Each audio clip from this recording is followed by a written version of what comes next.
white women. Wait a minute, look at, let's be honest. If we look at what is the dynamic that goes on in the so-called black community or more amongst black people, what is still, you know, in the quiet recesses of our thinking, what is considered as beautiful? Still light skin and still straight hair. Well, what does that mean?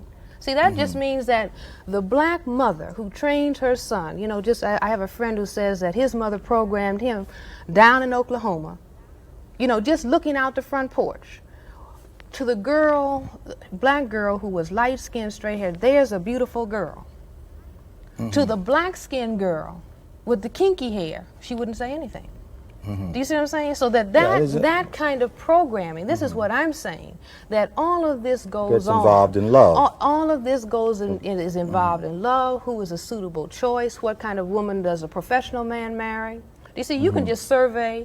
All we have to do is look at the phenomena of the social laboratory. Yeah, that's true. And say, well, who are the people, that particular people pick to marry? And we can understand that the dynamic of white supremacy is intact even when a black man and black woman are in bed. I've talked to black men who say when they're in bed with black women, they're thinking about Doris Day. Oh, really? I mean, well.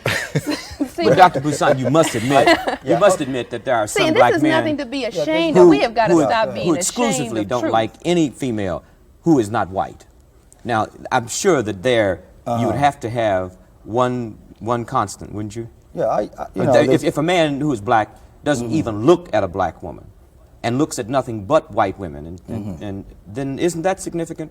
I mean, wouldn't that be significant enough to be a non-generalization? That's significant, but see, I don't know if we can relate it all as clearly to sort of political, you know, the white supremacy. For instance, let me take it down to a personal level. Suppose something is operating like say the black man and his relationship to his black mother or to his black father, where he develops blocks against black women, and then he generalizes it all to other black women, and then he gets involved with a white woman.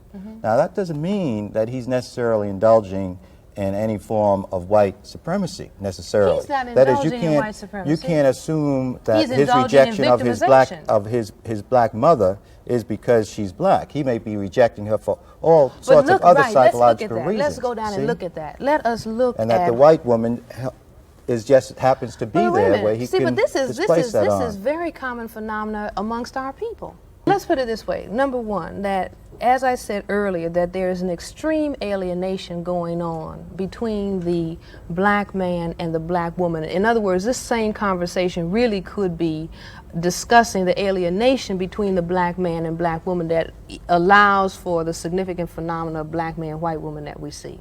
All right. Because there is that alienation, then black women and black men all across the economic board, no matter whether they're on welfare, whether they're making, you know, $150,000 a year probably as an entertainer, are having problems in terms of their relationships with each other. Now, some women who, you know, they may be in the limelight, or they may be considered beautiful or star or something like that, all right, they have been frustrated in many of their relationships. If you take all of those entertainers, if they start telling you that they started out relating to black men, and they had a number of kinds of problems, and so now, well, I don't want to say you didn't. No, you didn't fail us. Okay, you didn't fail us. The white supremacy system is just beating all of us. Black men will say that too about black women. That black women have let them down. Right. Well, you see what I'm saying? It's just like the Julia syndrome. You know, Diane Carroll and the Julia. Black women have been programmed via TV and everything else. You don't need a black man. You just need a white man to give you a job.